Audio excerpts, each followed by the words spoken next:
I am continuing my reading. What I'm doing in this series is to read through the entire standard works of the Church of Jesus Christ of Latter-day Saints. This consists of the Bible, the Book of Mormon, the Doctrine and Covenants, and the Pearl of Great Price.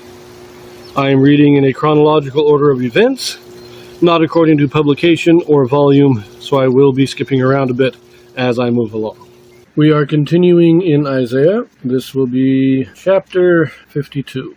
I also want to mention that this video does have a Joseph Smith translation in it. What the Joseph Smith translation is, this is an inspired translation or correction of the Bible done by Joseph Smith to restore those passages that had been lost over the years. In the last days Zion shall return and Israel be redeemed. Messiah shall deal prudently and be exalted.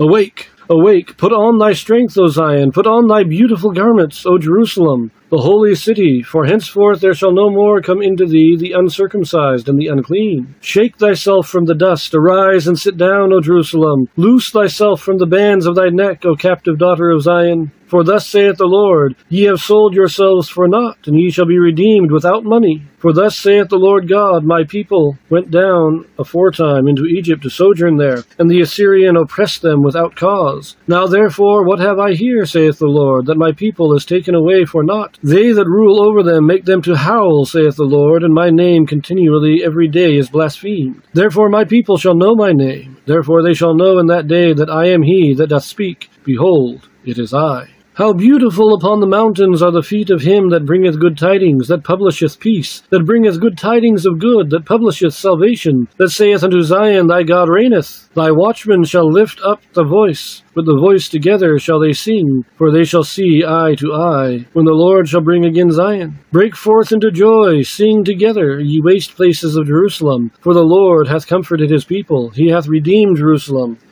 The Lord hath made bare his holy arm in the eyes of all the nations, and all the ends of the earth shall see the salvation of our God. Depart ye, go ye out from thence. Touch no unclean thing, go ye out of the midst of her. Be ye clean that bear the vessels of the Lord. For ye shall not go out with a haste, nor go by flight. For the Lord will go before you, and the God of Israel will be your rearward. For the Lord will go before you, and the God of Israel will be your rearward. Behold, my servant shall deal prudently. He shall be exalted and extolled and be very high. As many were astonied at thee, his visage was so marred more than any man, and his form more than the sons of men. So shall he sprinkle many nations. The kings shall shut their mouths at him. For that which had not been told them shall they see, and that which they had not heard shall they consider.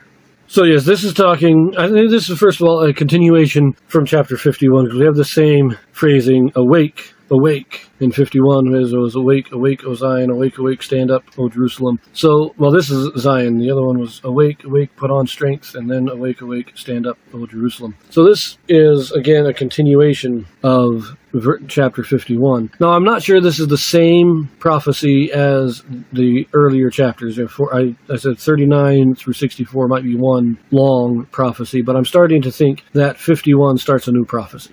Can't guarantee that, I'm not positive, but that's what it seems to me. And this is the millennium. This is what this is talking about. So you've been oppressed by all those people, but now I'm going to bring you out. You will be ransomed, but not with money, because it's the atonement. You're ransomed with blood. The blood of Christ ransoms us from sin and death. Then it's a call to gather. Thy watchmen shall lift up the voice. With the voice together shall they sing. The watchmen, those are the prophets, calling the people. Depart ye out from thence. That is, come out of Babylon, come out of the world, come to Zion. And of course, my servant shall deal prudently. That servant is Christ. He's gathering everybody together to rule over them. So, it's a very nice chapter. We're going to leave it there on the commentary, but there are some Joseph Smith translations. So let us take a look. There's not too many this time. I think there's 3.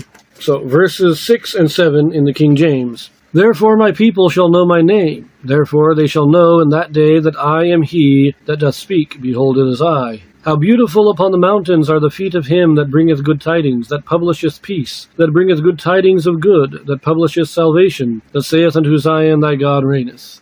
The Joseph Smith translation. Therefore my people shall know my name. Yea, in that day that they shall know that I am he that doth speak. behold, it is I. And then shall they say, How beautiful upon the mountains are the feet of him that bringeth good tidings unto them, that publisheth peace, that bringeth good tidings unto them of good, that publisheth salvation, that saith unto Zion, Thy God reigneth.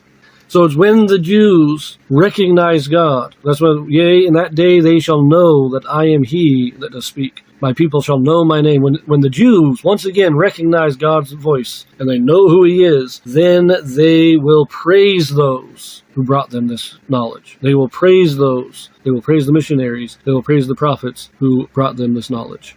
Now, the last Joseph Smith translation is in verse 15. It says, So shall he sprinkle many nations.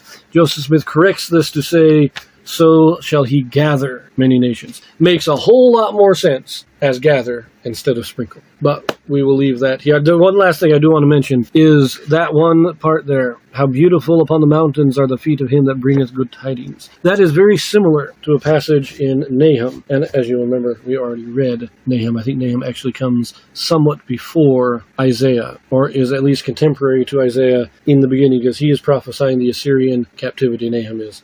And so Isaiah might be quoting Nahum here. And this is also quoted in the New Testament. We will leave that here, and I will see you in the next one.